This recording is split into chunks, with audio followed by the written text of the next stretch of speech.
네, 오늘은 야고보서 1장을 통해서 시험의 원인과 의미라는 제목으로 함께 은혜 나누도록 하겠습니다.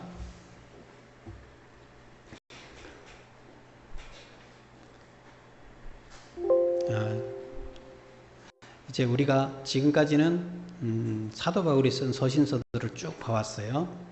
그래서 사도 바울이 쓴 서신서가 빌레몬서까지 끝나고 그 다음에 히브리서로 이어집니다.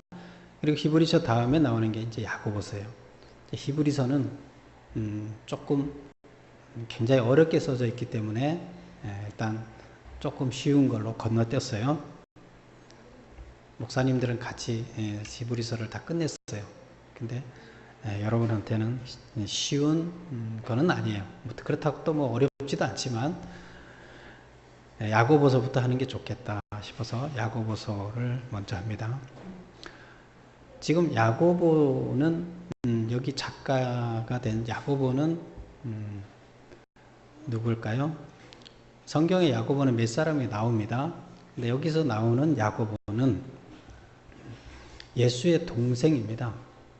그러니까 예수님의 동생 야고보입니다. 예수님의 12제자 중에 야고보가 있었죠. 근데 그 야고보, 세베대의 아들 야고보 형제가 누구죠? 요한과 그 요한계시록을 쓴 그 요한과 야고보는 형제였어요. 근데 여기서 쓴 이 책을 쓴 이 야고보는 그 야고보가 아니고 누구라고요? 예수님의 동생 야고보예요. 그래서 예수님의 동생 야고보가 썼다. 그 뒤에 보세요. 그 본문 말고 이 뒤에 뒷페이지에 보면 제가 야고보서 개요 이렇게 해서 해놨어요. 그래서 예수님의 친동생인 야고보가 어디에서 썼느냐? 예루살렘에서 썼어요. 야고보가 예루살렘의 대제사장이 됐었어요. 그래서 거기서 썼고, 수신이는 누구한테 편지를 보냈느냐? 이게 편지예요. 야고보서는 누구한테 보냈느냐? 로마 제국 내, 이때는 로마가 다 통치하고 있었죠. 로마 제국 내에 흩어져 있는 개종한 유대인들한테 보냈어요. 유대인들은 개종한 유대인이 있고 개종하지 아니한 유대인이 있어요. 아시죠? 개종하지 않은 유대인들은 구약에 있는 율법을 믿고 예수님을 믿지 않습니다. 그래서 그 개종하지 않은 원래 유대인들, 그래서 그들은 우리가 지금 뭐라고 부르냐면 유대교인이라고 불러요. 기독교인이 아니죠. 개종한 사람은 기독교인이에요. 기독교라는 건 뭐예요? 그리스도라는 말을 한문으로 쓰면 기독이에요. 그리스도. 그래서 그리스도인이에요. 그리스도 교인, 기독교인 같은 말이에요. 그래서 지금 누구한테 썼다고요? 개종한 기독교인들한테 썼다, 이런 얘기가 됩니다. 그들한테 썼어요. 언제 썼느냐? 네로 황제 때 썼어요. 네로 황제가 언제 통치했나 하면 AD 54년부터 68년 이때 통치를 했었는데, 네로 하면 유명하죠. 정신병자였죠. 로마 황제이면서 정신병자여서. 그래서 그리스도인들을 박해를 하게 됐는데, 박해하기 직전 62년경 예루살렘에서 기록된 것으로 추정된다. 그럼 기록 목적은 뭐냐? 개종을 했다는 이유로 다른 유대인들에게 재산을 빼앗기고 박해를 받고 있는 성도들에게 믿음을 굳게 지키고 사랑의 교제를 회복할 것을 권면하기 위해서 썼다. 이해가 가시죠? 지금 지금 현재 이 편지를 썼을 때는 아직 그 네로의 박해가 시작되기 직전이에요. 아직 시작이 안 됐어요. 좀 있으면 이제 박해가 되는데, 본격적인 박해가 시작되기 전에도 박해는 있었어요. 근데 심한 박해가 있지는 않았어요. 로마의 박해는 있었지만 심하지는 않았어요. 그런데 더 큰 박해는, 기독교인들한테 더 어려운 박해는 뭐였냐면 바로 유대교인들이에요. 예수님을 믿지 않는 사람들, 그들이 원래는 지금 전체 다가 유대교인들은 소리가 너무 울리죠.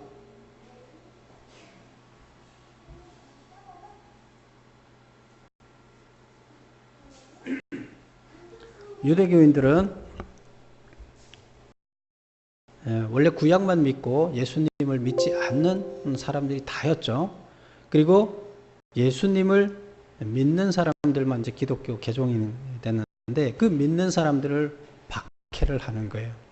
박해를 해서 공동체 그들의 마을에서도 제대로 살 수 없게 만들고 경제적인 활동에서 먹고 살기 어렵게끔 만드는 거예요. 그래서 예수님을 믿는 사람들, 개종한 사람들이 굉장히 어려움에 처해 있어요. 지금 이 앞전에 바로 있는 히브리서도 그래서 그런 사람들한테 고통을 당하니까 이들이 개종했다가 다시 유대교로 돌아가요. 왜? 먹고 살기 힘드니까. 종교를 개종했다가 다시 유대교로 돌아갑니다. 박해하고 그러니까. 그래서 히브리서도 보면 그걸 왜 썼나 하면 그런 사람들한테 다시 돌아가지 말아라. 돌아가면 너희들은 구원 못 받는다. 구원 받으려면 돌아가지 말고 예수님을 믿어야 된다. 이게 이제 히브리서예요. 근데 지금 야고보서도 똑같은 맥락에서 쓴 거예요. 지금 뭘 해야 되느냐? 여러분한테 시련과 고난이 닥쳤습니다. 근데 이 시련과 고난을 이겨내지 못하면 안 됩니다. 이것을 이겨내야 됩니다. 그래서 야고보서는 이 얘기를 하고 있는 겁니다. 그럼 야고보서의 주제가 뭐겠어요? 시련이에요. 시련. 이 시련, 지금 어려움, 이 고난을 어떻게 극복할 거냐? 잘 극복해야 된다. 이것이 이제 야고보서 주제예요. 그래서 로마 치하에 있는 유대인들이 흩어져 있는 그들한테, 기독교를 믿는 그들한테 이것을 권면하는 거예요. 다시 돌아가지 마라. 그리고 이겨내야 된다. 경제적으로 어렵고 핍박을 받더라도 반드시 이겨내야 된다. 그래야 여러분 구원받습니다. 이 얘기를 하는 겁니다.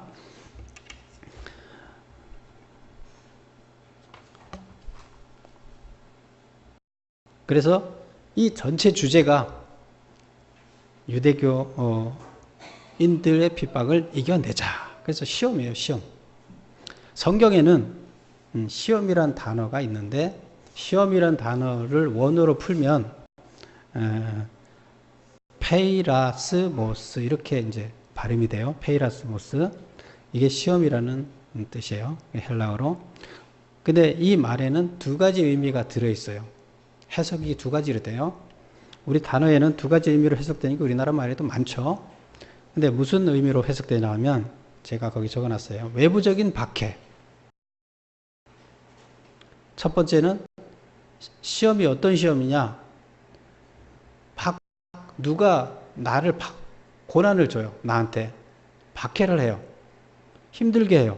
이게 외부적인 박해예요. 외부적으로부터 오는 내 자신이 아니라 왜 밖에서부터 나한테 임하는 시련이에요.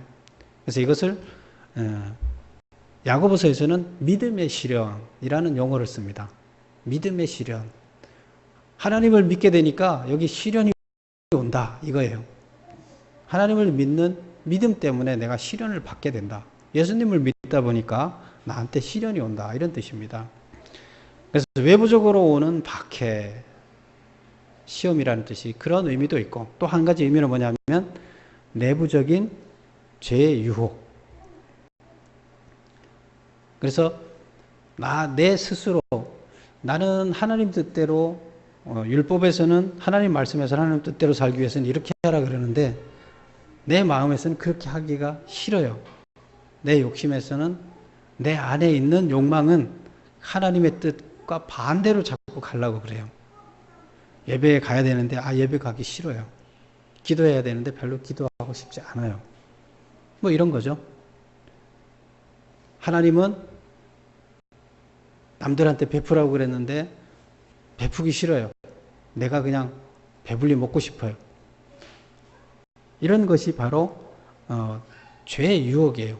내 안에서부터 나오는 나를 시험하는 것. 이 두 가지 뜻이 들어있어요. 근데 지금 야고보서에서는 이 두 가지를 지금 1장에서 다 다루고 있어요. 시험에 대해서. 그래서 오늘 읽은 본문에서 보면 2절에서부터 그 11절까지 나오는 이야기는 뭐냐면 그 첫 번째 시험에 관한 거예요. 첫 번째 시험이 뭐였죠? 외부적인 박해. 외부적인 박해를 당했을 때에 관한 이야기가 나와요. 어떻게 해야 되느냐? 그 다음 12절부터 27절까지는 내 안에서 어떤 죄의 유혹이 나를 시험해 올 때 그걸 어떻게 이겨낼 것이냐. 이 두 가지에 대해서 1장을 할애해서 얘기하고 있습니다. 그래서 1장 전체는 시험에 관한 이야기를 하고 있어요.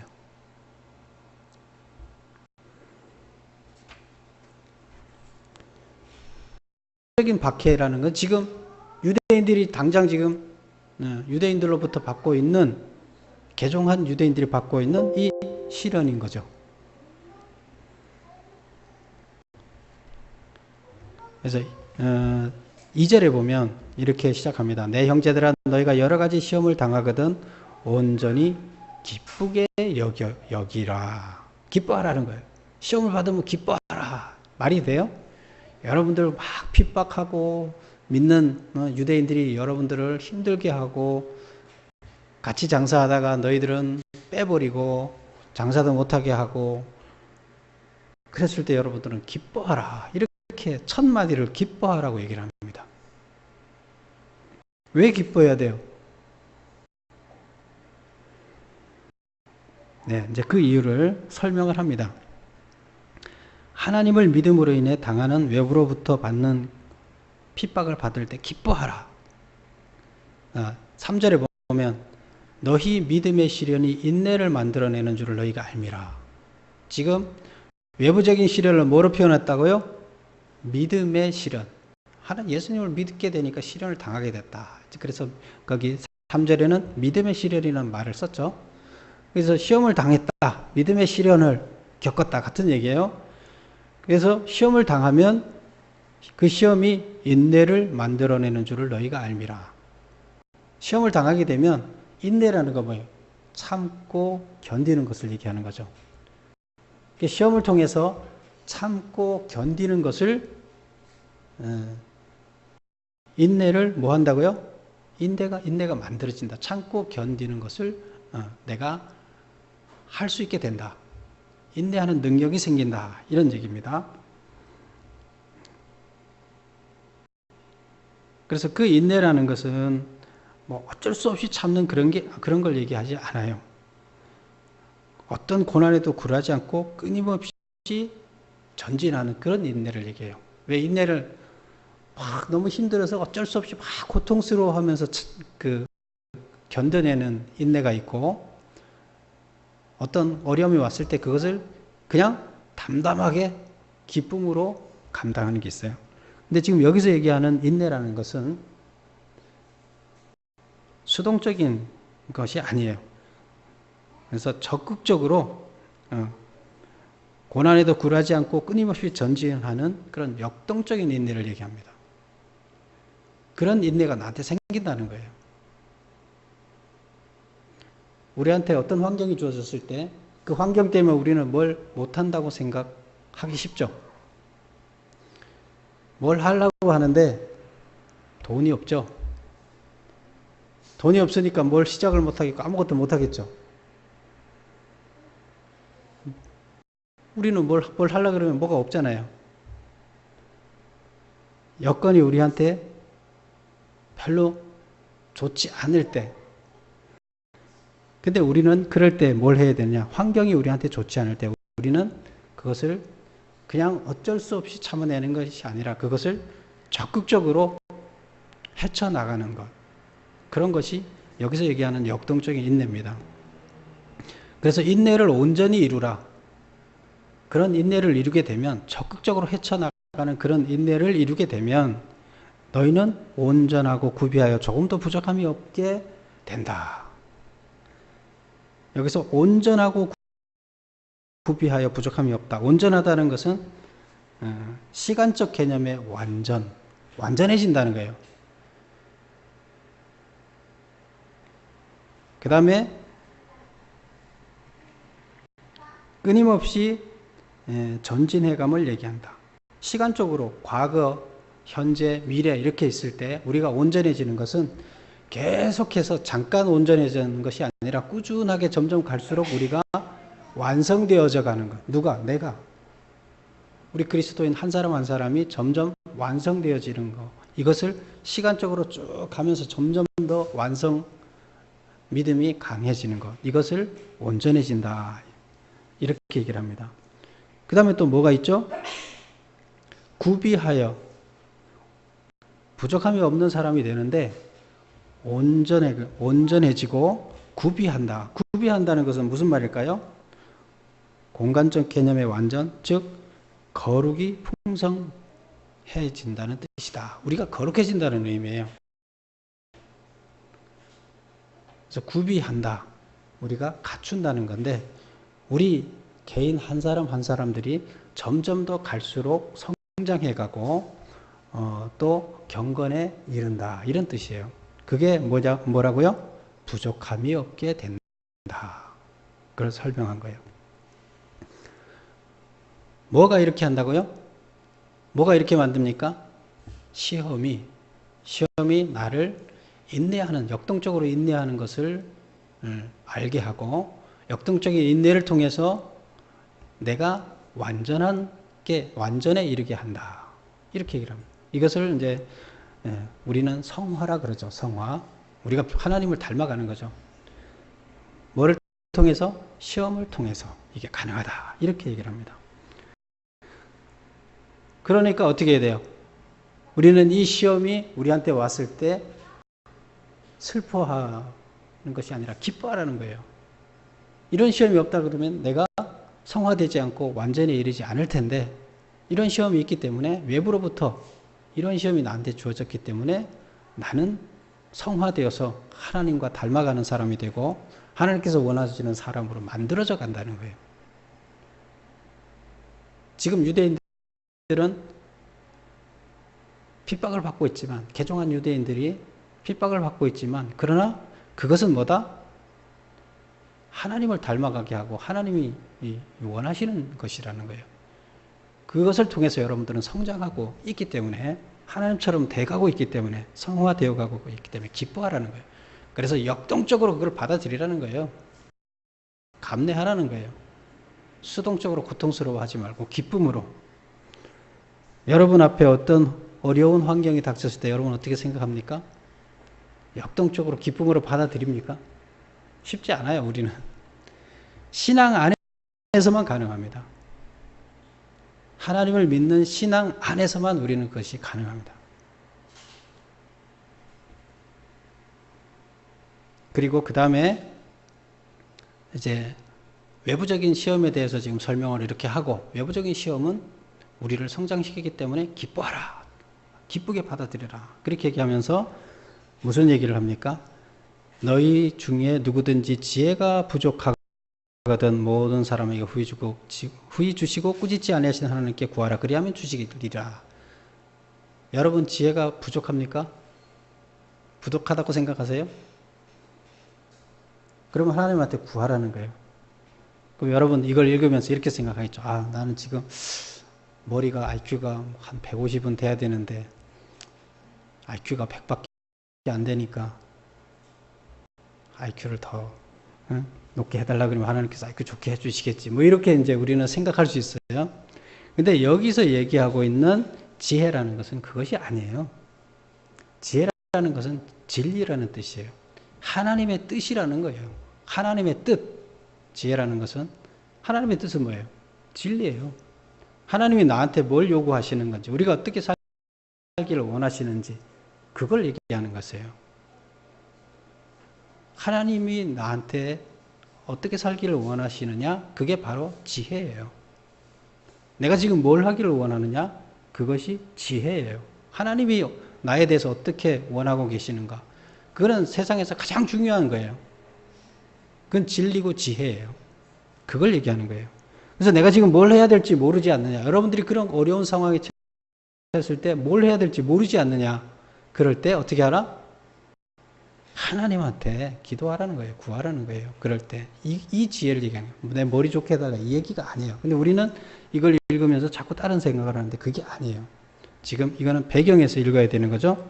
그래서 지혜가 부족하거든. 내가 뭘 해야 되는지 하나님이 내가 뭘 하기를 원하는지를 알지 못하면 기도하라는 거예요. 그러면 하나님께서는 너 그것도 모르냐 꾸짖지 않고 친히 깨닫게 해주신다는 거예요. 그런데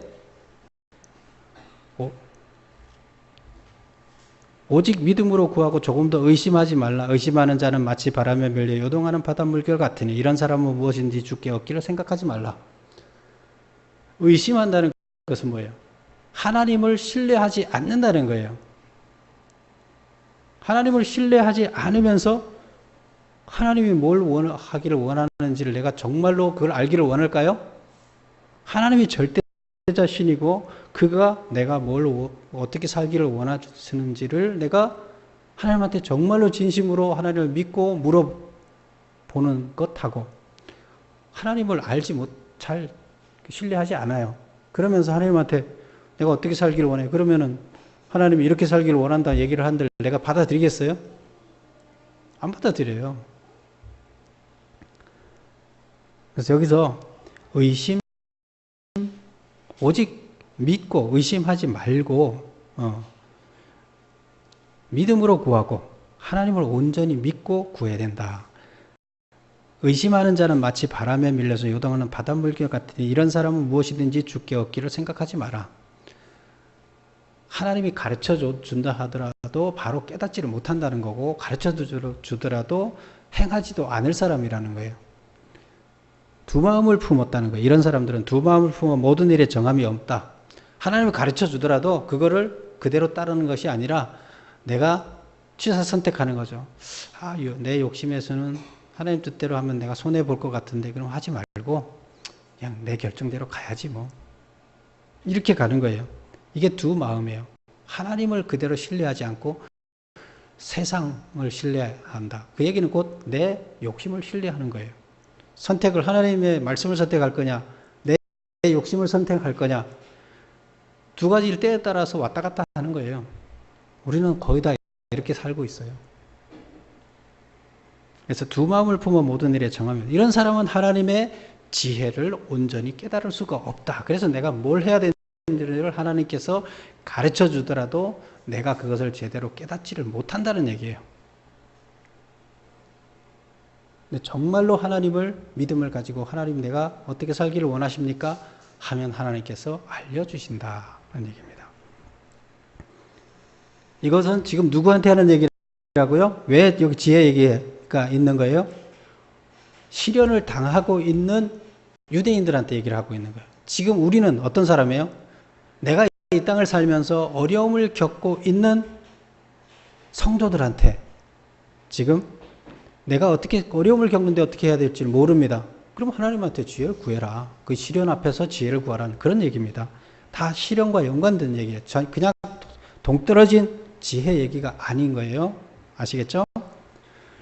그 다음에 이제 또 그 다음에도 보면 9절에 보면 낮은 형제는 자기의 높음을 자랑하고 이것도 뭐 전혀 별개의 얘기처럼 느껴져요. 읽어보면 부한 자는 자기의 낮아짐을 자랑할지니 이는 그가 풀의 꽃과 같이 지나감이라. 그러니까 이 얘기는 뭐냐 하면 낮은 자는 자기의 높음을 자랑하고 낮은 자라는 것은 약한 자예요.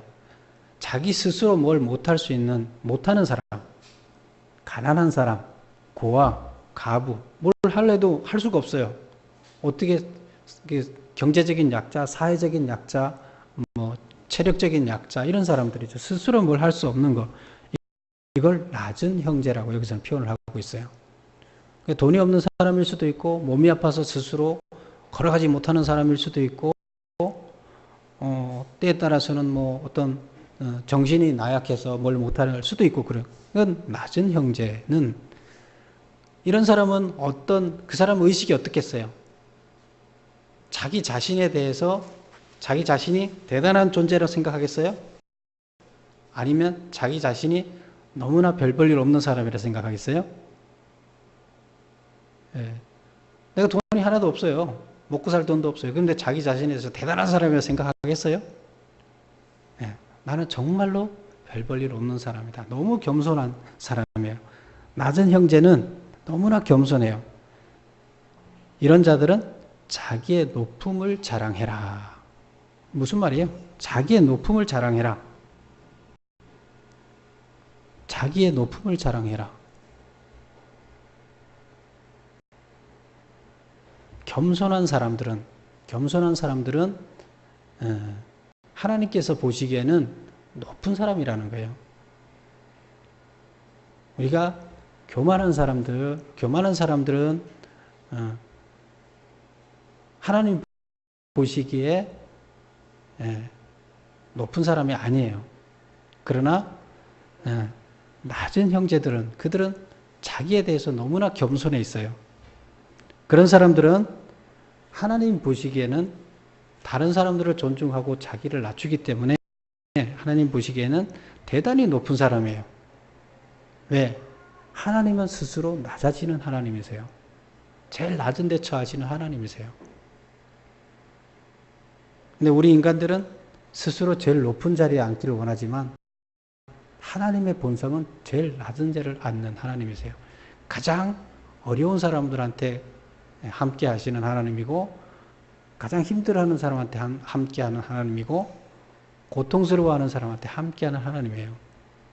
근데 우리 인간들은 뭐예요? 나한테 불편하는 사람 밀어내고 돈 있는 사람한테 같이 하고 돈 없는 사람 밀어내고 아픈 사람 돌보려고 힘드니까 밀어내고 건강한 사람하고 내가 차라리 도움을 받고 편하게 지내고 이게 이제 우리 인간의 본성이 하나님의 본성하고 틀리죠.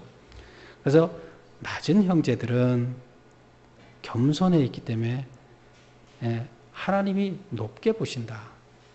그래서 그걸 자랑해라 이런 뜻이에요. 그 다음에 부한자는 자기의 낮아짐을 자랑할지니 부한자라는 것은 자기 스스로 자기를 인정하는 자예요. 나는 뭐 돈도 많아. 나는 체력도 강해. 나는 머리도 좋아. 다른 사람들보다 나는 잘났어. 이런 거죠. 이런 사람들은 겸손해지기가 어렵죠. 그래서 이런 자는 낮아짐을 자랑해라. 계속 자기가 낮아지는 훈련을 해서 점점 더 자기가 하나님이 원하는 낮아지는 사람의 모습으로 가는 그것을 자랑해라는 거예요. 그러면 내가 어떻게 돼야 된다는 거예요? 점점 더 낮아져야 된다는 거예요. 이제 그런 훈련을 하고 그거를 자랑해라. 그런 방향으로 살아야 된다. 이런 얘기가 됩니다. 그러면서 부한 자, 자기가 잘났다고 하는 자, 여기서는 경제적으로 돈 많은 사람을 얘기하는 게 아니에요.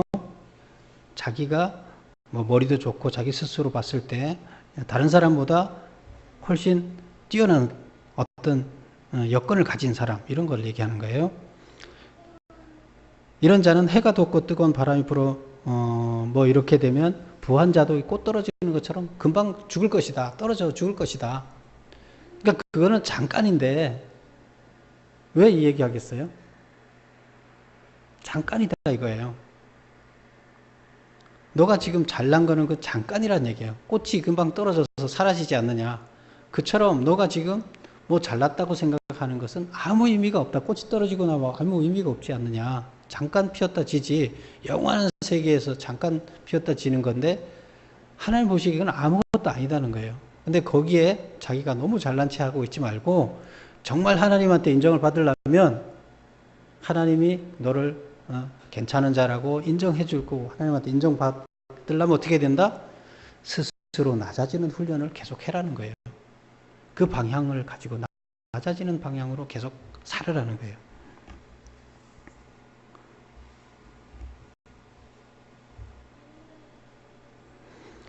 그래서 낮은 형제는 다른 사람의 도움으로 살아가는 겸손한 자를 말하며 그리스도인이 된 것을 자랑해야 한다.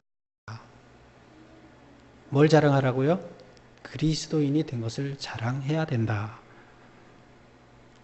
부자는 부자가 어떤 부자라 그랬어요? 돈만 많은 부자를 얘기한다는 거 아니라 그랬죠. 부자는 날마다의 삶 속에서 겸손해지고 낮아지는 경험을 해야 하며 자신의 낮아짐을 자랑할 수 있어야 된다. 그래서 내가 계속 이렇게 낮아지고 있다는 것을 스스로 자기 자신한테 자랑해야 돼요. 그래서 내가 자기한테 자신한테 나는 이렇게 거만했었는데 지금은 내가 작년보다 내가 이만큼 낮아져 있지 않느냐, 겸손해져 있지 않느냐, 가난한 사람들도 돌보고 부한자가 아닌 환경이 좋지 않은 사람들과 친구도 되고 그들도 돌보고 이런 자가 되지 않았느냐, 뭐 이런 거예요. 그래서 낮은 형제, 그 다음 부한자에 관한 이야기는 이런 얘기예요. 이걸 누구한테 하는 거예요? 지금 시험을 당하고 있는 개종한 유대인들한테 지금 하고 있는 거예요. 그리스도인들한테 하고 있는 거예요. 그리스도인들이 주로 어떤 자예요? 낮은 형제들이에요. 지금 경제적인 약자예요. 사회에서 지금 다 버림 취급해서 어떤 자로 돼 있어요? 낮은 자로 돼 있어요. 낮은 형제로 돼 있어요. 그런데 그 낮은 형제들은 어떻게 알아? 예수를 그래도 믿기 때문에 가장 높은 자리에 있다. 그러니까 여러분들은 그거를 자랑해라. 마음속에서 스스로에게 자랑하고, 스스로 자기가 자기한테 지치면 안 되죠. 그래서 자기가 나는 그래도 하나님 보시기에 가장 중요한 가치가 뭐냐? 하나님을 믿는 건데, 구원받는 건데, 나는 그 자리에 있어. 나를 핍박하는 사람들은 구원 못 받을 자리에 있지만 나는 구원 받을 자리에 있어. 이런 확신을 갖고 자기 자신에 대해서 긍지를 가지라는 거예요. 시련을 당하고 있는 그들한테 이야기하고 있는 거예요. 지금 요것만 떨어져서 생각을 하게 되면 이게 뭔 말인지 이해가 안 되죠. 그러나 이렇게 연결을 하면 이게 다 같은 맥락에서 연결이 됩니다. 그래서 여기까지가 외부로부터 시험을 당하고 있는 자들에 대해서 그 시험을 어떻게 당하고 어떻게 할지 모르는 내가 뭘 해야 될지 모릅니다. 그럼 하나님한테 지혜를 구해서 어떻게 해야 될지를 알아라. 그럼 하나님은 가르쳐 줄 것이다.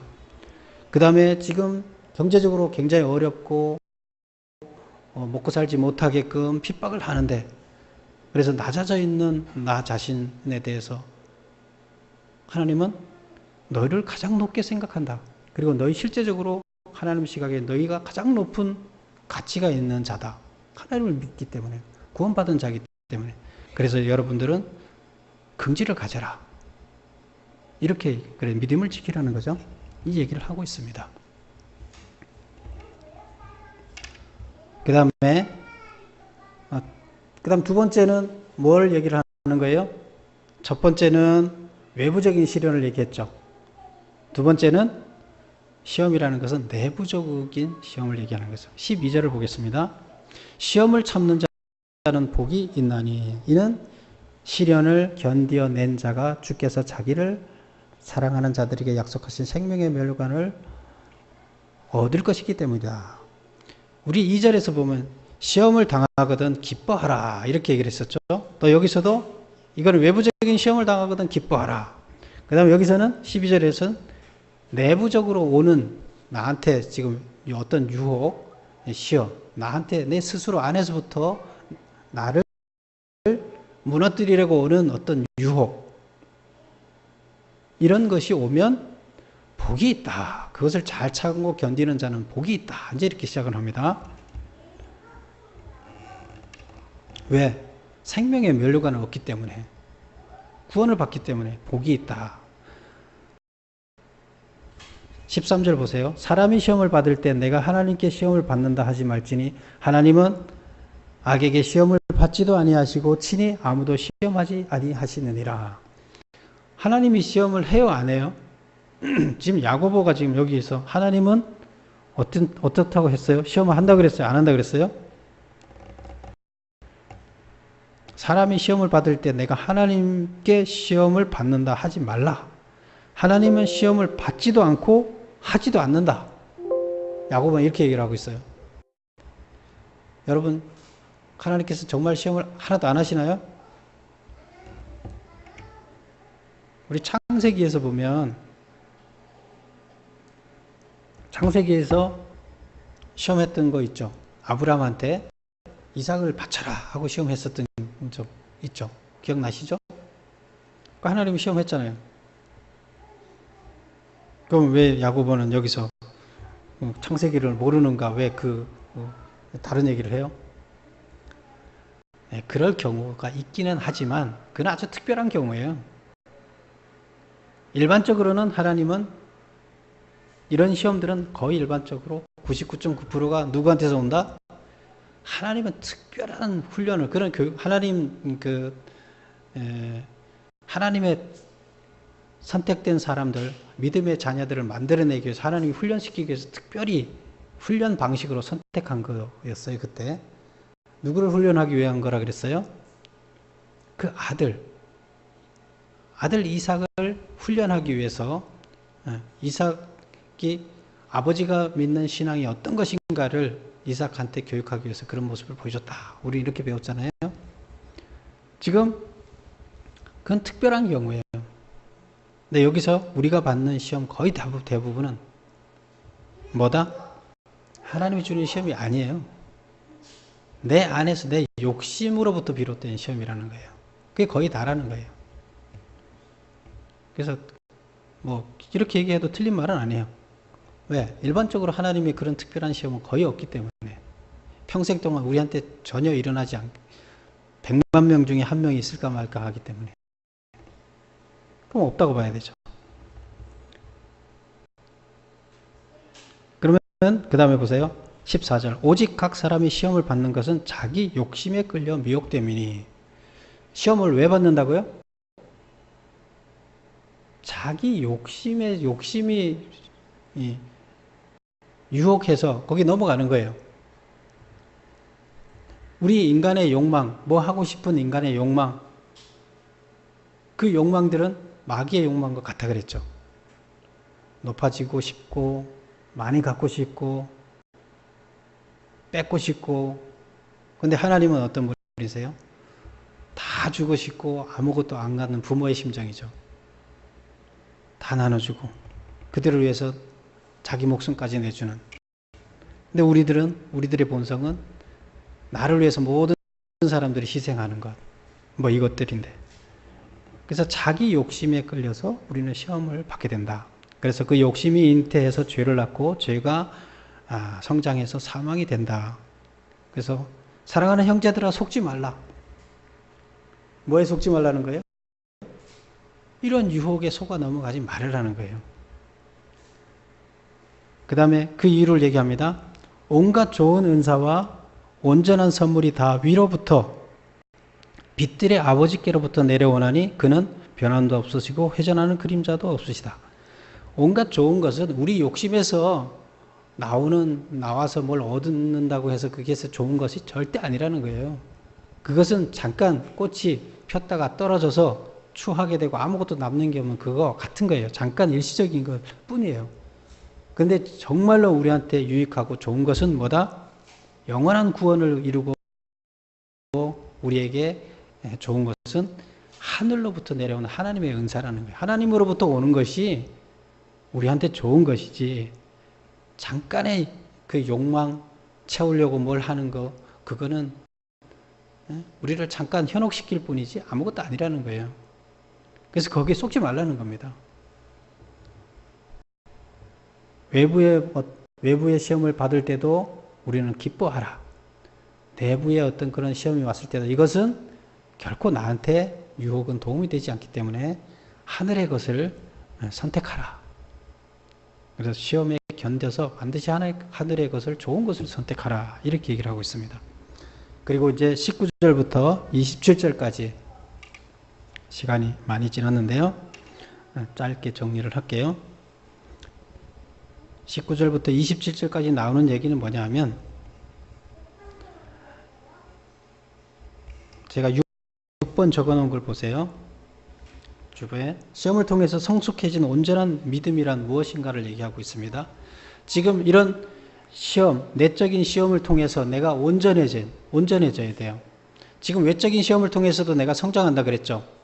내적인 시험을 통해서도 내가 그 유혹에 넘어가지 않고 이기는 방법을 훈련을 하다 보면 어느 순간에 가면 어떤 유혹이 와도 넘어가지 않아요. 훈련이 돼서. 예를 들어서 여러분 지금 우리 그냥 여기 돈이 어마어마한 돈이 여기 몇십억이 여기 놓여 있다고 생각해 보세요. 아무도 보는 사람이 없는데 그걸 그 가방을 들고 가면 평생 동안 편하게 살 수 있는데 누군가가 거기 놓고 간 돈이다. 아무도 없어요. 보는 사람이. 근거도 없어요. 흔적도 없어요. 카메라도 없어요. 그럼 훔쳐 가야 되겠어요? 안 훔쳐가야 되겠어요? 예를 들어서 안 훔쳐가야 되죠. 그래서 일시적으로 그거 물질적으로 가서 잠깐 잘 살면 뭐 하냐는 거예요. 하나님 보실 때 아니라는 거죠. 그래서 우리는 지금 여러분들은 다 안 갖고 갈 자신이 있죠. 그러나 하나님을 믿지 않는다고 했을 때는 넘어지죠, 거의. 근데 우리는 하나님을 믿기 때문에 안 넘어질 자신이 있죠. 인간적인, 여기서 보면, 그래서 시험을 통해서 성숙해주는 온전한 믿음이란 뭐냐? 인간적인 열정을 억제한다. 듣기는 속히 하고 말하기는 더디하며 성내기는 더디하라. 말씀은 온유함으로 받는다. 하나님의 말씀을 하늘로부터 오는 은사잖아요. 그것은 유순하게 순종하는 자세로 받아들이는 거예요. 그 다음에 말씀을 행하는 자가 되고 듣기만 하여 자신을 속이는 자가 되지 아니한다. 우리가 말씀을 듣기만 하고 행하지 않는 자는 자기를 속이는 자라고 이렇게 여기서 표현하고 있어요. 말씀은 들었어요. 좋은 얘기예요. 오늘 설교 들었어요. 근데 그냥 집에 가서 싹 반납하고 나는 원점으로 돌아갔어요. 그냥 어제 삶이나 들었을 때 삶이나 달라진 게 하나도 없어요. 그냥 그 시간에 그냥 잠깐 말씀 들으면서 그냥 잠깐 하나님이 원하는 사람으로 잠깐 변했을 뿐이고 삶에 돌아가면 원점이에요. 이것을 자기를 속이는 것이다. 이렇게 얘기를 합니다. 그래서 말씀을 행하는 자가 아니다. 이것은. 말씀을 행하는 자가 되어야 된다. 이렇게 얘기를 하고 있습니다. 성숙해진 사람은 어떻게 한다? 듣고 끝나는 것이 아니라 말씀을 행하는 자가 된다는 것이에요. 성숙한 사람은 듣는 거는 속히 하고 성내는 것은 더디한다. 또 시험을 통해서 성숙해진 온전한 믿음을 가진 자는 참된 경건의 생활을 실천한다. 우리 27절, 맨 끝에 27절을 같이 함께 읽어보겠습니다. 시작.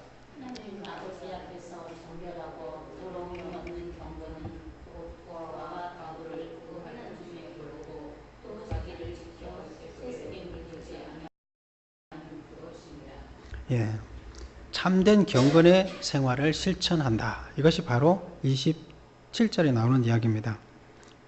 그래서 고아와 과부를 환난 중에서 돌보고, 이것은 왜 스스로 세상에서 살아갈 능력이 없는 사람들을 도와서 스스로 살아갈 수 있게끔 만들어 도와주는 거예요. 그걸 얘기하는 겁니다. 그래서 하나님은 모두가 다 존귀한 자가 되게끔 하는 거예요.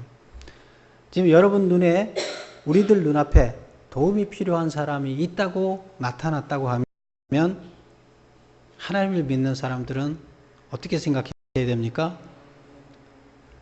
아, 복받을 일이 생겼구나. 뭐 내가 그런 사람이 없으면 내가 도와줄 일이 없고 복받을 일이 없잖아요. 근데 그런 사람이 나 앞에 나타났으면, 아, 내가 그를 도와서 하나님으로부터 복받을 일이 생겼구나. 이렇게 생각하면 되는 거죠. 이것이 참 경건이라는 겁니다. 그리고 자기를 지켜 세속에 물들지 아니하는 그것이라. 자기를 지켜 세속에 물들지 아니한다. 이것은 어떻게 하는 거예요? 자기를 지켜서 세속에 물들지 아니한다. 하나님 말씀대로 산다는 거예요. 지금 유대인들은 자기를 지켜서 살기가 힘들어요. 지금 상황에서. 먹고 살기 힘드니까. 직장도 다 뺏기고 어떻게 살아야 될지 막막해요. 그런데 그래도 세속 쫓아가지 말라는 거예요. 그렇다고 해서 우상 앞에 가서 절하면 밥 준다 그래서 가서 절하고 그렇게 할 거냐는 거죠. 우상 믿는 사람들이 나쁜 짓 하며 살아가는 그 삶을 살아갈 거냐? 아니라는 거예요. 나를 지키라는 거예요. 자기를 지켜 세속에 물들지 않아야 돼요. 하나님께서 살라는 방식대로 살아야 돼요. 그들이 계속 자기네 방식으로 유혹하더라도 가면 안 되는 거예요. 나를 지켜야 되는 거예요. 하나님 말씀대로 사는 게 나를 지키는 겁니다. 그래서 우리가 믿음을 갖고 성장한 온전한 사람이 되는 것은 이 시련에서 이겨서 이렇게 되는 거예요. 이렇게 된 사람들을 유대인들이 다 지금 시험에 넘어가지 않고 이겨서 이런 사람들이 다 되기를 바라면서 시험에 대해서 이렇게 쓰고 있습니다. 여러분들도 여러분 앞에 어떤 어려움이 살아가면서 닥칠 거예요. 어려움이 있다는 것은 즐거워할 일이라고 얘기를 했죠. 그 다음에 또 내 안에서 어떤 유혹, 하나님의 말씀을 거역하게 하는 유혹들이 내 안에서 계속 인간이기 때문에 나옵니다. 근데 그것을 훈련을 통해서 이기는 방법을 배우고 극복해야 된다. 그래서 훈련이 되면 나중에 가면 절대로 그런 거에 유혹 와도 눈도 끔찍 안 하게 되는 거죠. 그리고 그렇게 되면 온전한 믿음을 가진 자가 된다. 그래서 여러분들은 다 그런 자가 되십시오 하고 얘기합니다. 여러분도 그런 자들이 되기를 축원합니다. 기도하겠습니다. 아버지 하나님 감사합니다.